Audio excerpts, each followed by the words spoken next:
Hello and welcome back once again to the worshiptutorials.com YouTube show. My name is Brian. I'm Bradford. And this is a special video series. It's the first video in a series where we're going to take this, watch out Brad, we're going to take this stock Epiphone Les Paul Standard in beautiful gold top. So this whole project was birthed out of a question that was asked to me by a gentleman named Curtis Lamberton. And Curtis runs a company called Lambertones. That's why I said Lamberton. It's Lambertones pickups. And his flagship pickup model is the Crema humbucker. Which Crema is what? Well, you just explained this to me, Brad. It's like the part of a shot of espresso. It's like the top of the shot of espresso. Yeah. It's like the foam. It's the crema. It's like the creamy. You need that. And so the Crema pickups, which we haven't heard yet, we will hear them. You'll hear them with us later in this video series. Are his praise and worship sort of voiced pickup. And if that doesn't make any sense to you, that's totally fine. What it is a lower output humbucker that is brighter, more dynamic, more responsive. Sort of like all of the great things about single coils, but in a humbucker that gives you a little bit more... A little more beef. A little beef and warmth. So we're going to hear those as this video series goes. But before we do any of that stuff, we wanted to review this guitar in its 100% stock form. Actually, I think I bought this guitar used. I think these knobs are not stock. Yes. They're cool. Like, these come on some of the Gibson models. I like the way they look, so I just thought, we'll go for it. Yeah. So otherwise, this guitar is 100% stock, pickups, everything.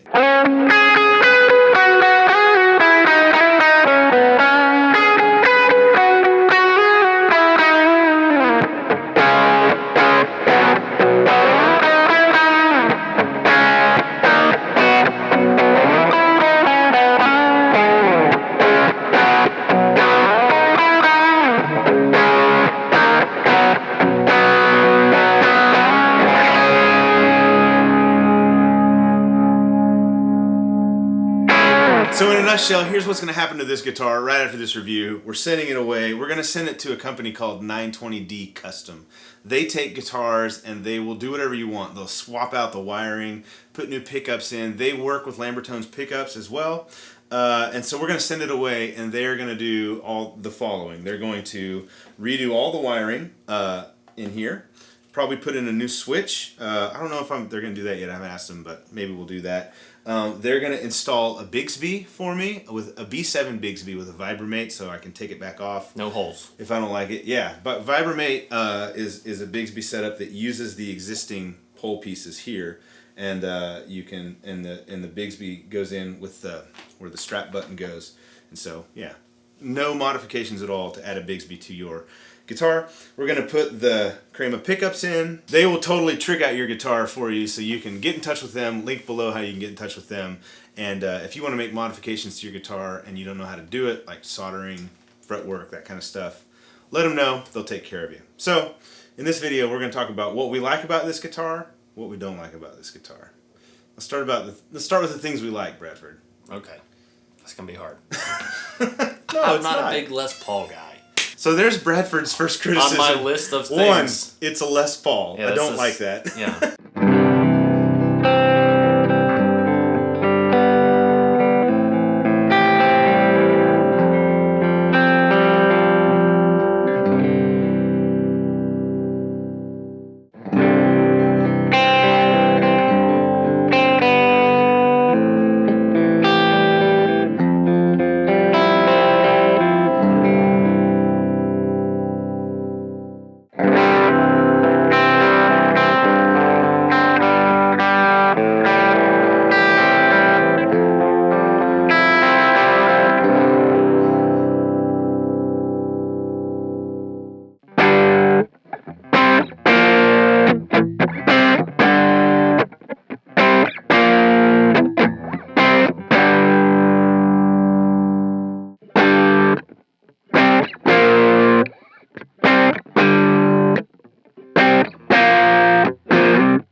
started playing guitar, I was like, I gotta have one of these. But that just seemed like it was iconic. But that's not the reason why I don't like. Yeah. The longer I've been playing, the more I've been gravitating towards Strats and Surs and 335s and Gretches. Okay, the other thing is, like, you don't see a lot of praise and worship Les Paul players, and I think there's a reason for that. And I think this video series is going to maybe address that a little bit. But one of the reasons is the tone from a Les Paul is thick. And it's like, it bites, it's got a lot of mid-range. It's chewy. Yeah, that's your classic Les Paul tone, which is very different than what you hear in like modern praise and worship music. A lot of that is more Fender style bass, single coils, a lot more clarity, a lot more high, and a lot more chime. Or Filtertrons, yeah. Yeah, you know, and so Les Pauls don't make their way into that genre that much. But I think they do have their place, especially for rhythm players. Yeah. Because they just sound big and beefy. So here's what we've done. We've set up a Kemper Performance using a Brian Carl Kemper profile. And it's his Dual 40, which is a Morgan. It's a British flavored amp, sort of a Vox-ish flavored amp.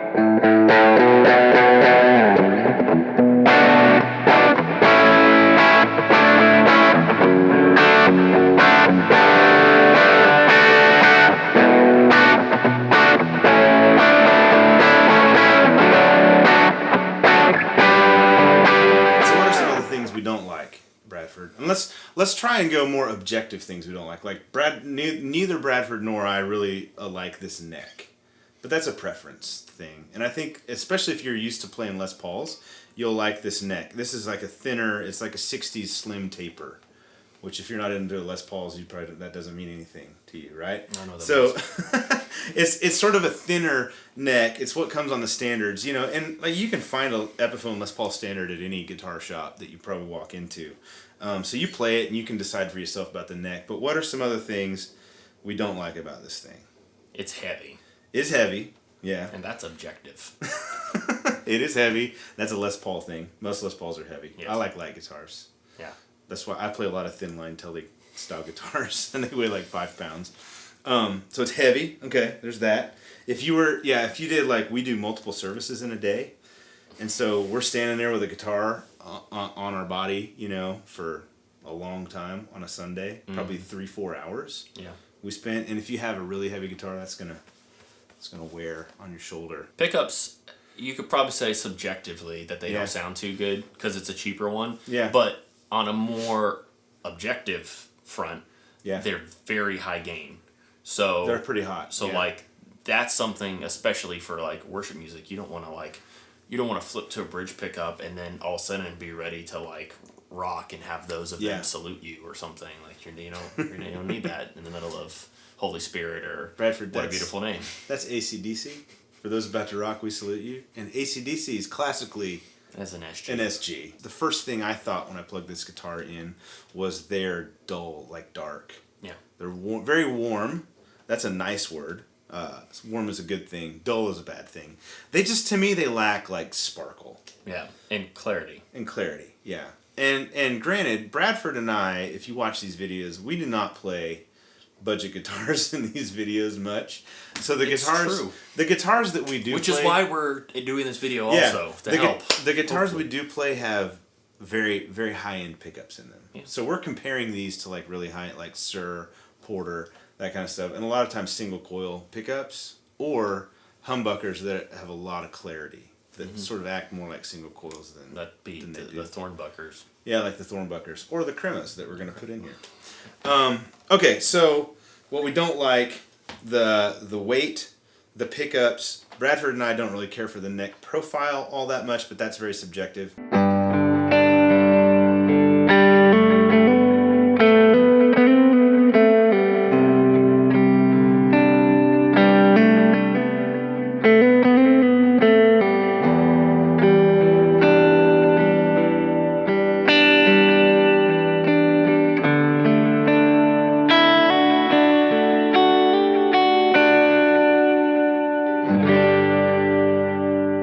So because it's a cheaper guitar, obviously the parts, everything that builds it up is not quite as nice. Yeah, you know, and sure. like that's to be expected, and because of that, it means that like things aren't paid attention to quite as much. So these frets a little sharp. Yeah, some of the fret ends are sharp. I noticed things like this switch, for example, doesn't feel like as solid as some of the other switches on other guitars that I have. I do know for a fact that like they use cheaper pots in these, and the wiring is sort of cheaper spec wiring, but you know it works. So yeah. I don't think that, and I'm not of the mind that if you put an Emerson custom, not to discount what they do because they do awesome stuff, but I don't think it's going to like drastically change the tone of your guitar. It is going to change the reliability of your guitar. Like, you know, this switch might fail one day, and if you buy a higher end switch, it's going to last a lot longer. Same with these pots. You know, how scratchy they are, that kind of thing. So if you use your guitar a lot, like if you play it every Sunday, for example, if you gig a lot, those kind of things are going to matter to you. But it's an easy fix. Yeah. It's not that expensive.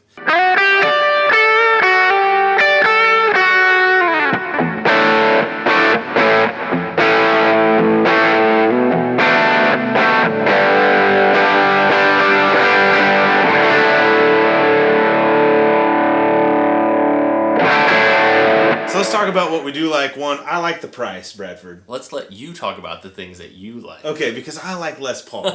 So my very first electric guitar ever was an Epiphone Les Paul.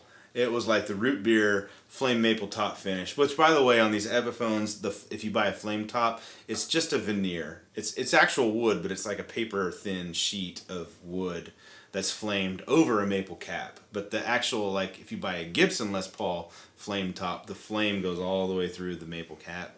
On an Epiphone, it's a photo. So it's a picture. Finish. Yeah. Basically, I mean, it's real wood. Yeah. But it's just a very, very thin layer. So they take a piece of flamed maple wood and they just slice it like wafer thin. Yes. So it's not transparent, but you could also... That's exactly what they do. Interesting. Yeah. And so that it helps them cut down on the cost. So clever. It actually doesn't sound any different, and it is actual wood. It's not like a photo. But yeah, there's that. Anyway, but the price, that's a plus. So I bought this guitar used, right around $300. You can buy them anywhere from $250 to $350 for an Epiphone Les Paul Standard. Brand new, I think they're $500. Like you can walk out of a guitar store with one right now for $500.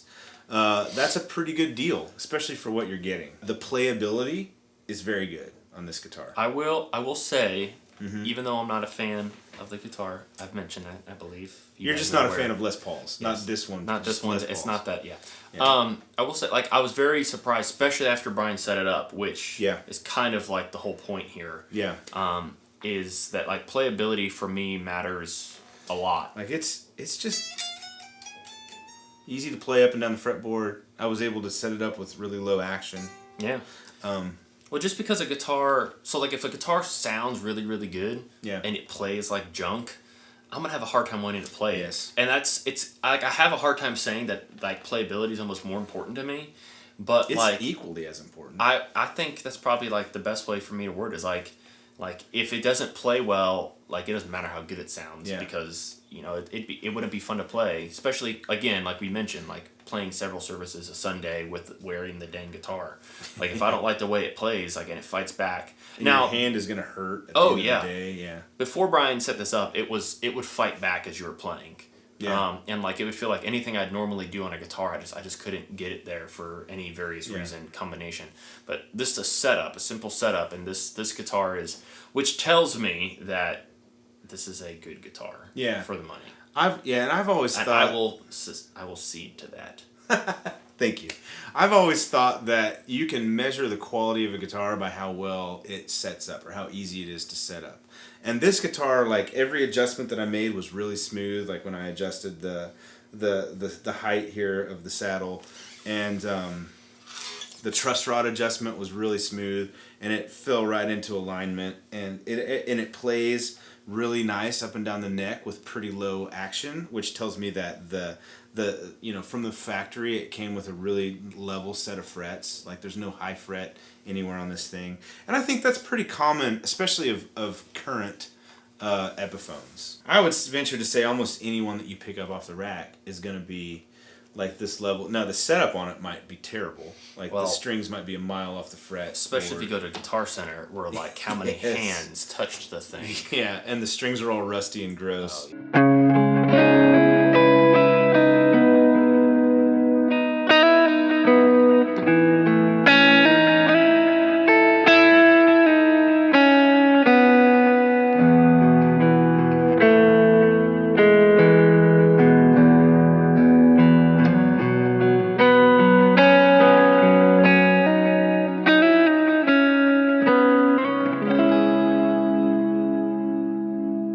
What this guitar looks like to me is a company built a guitar and wanted to get it out so they could sell a lot.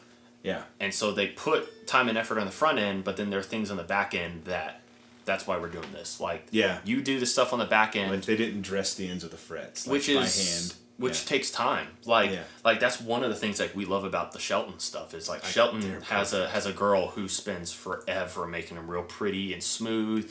And it's part of it, and so Yeah. that's like exactly what it is. Like Epiphone, they made a guitar with solid guts, and then as long as you know how to tweak it, Yeah. you can make it awesome. And Yeah, that's if you put a little why- bit of elbow grease in it, it can play just as well as that Shelton Yeah. behind us. Yeah. like, and pretty seriously, like it's just you can do it, and that's Yeah. why we're doing this series. Right, and so yeah, fit and finish, and like Brad said, this thing has great bones. Yeah, if you want a Les Paul and you've got about $300 to spend, a used Epiphone, in our opinion, is a great way to go. There's other options too out there that are good, but yeah. So the next step for this guitar, sending it off to 920D Custom.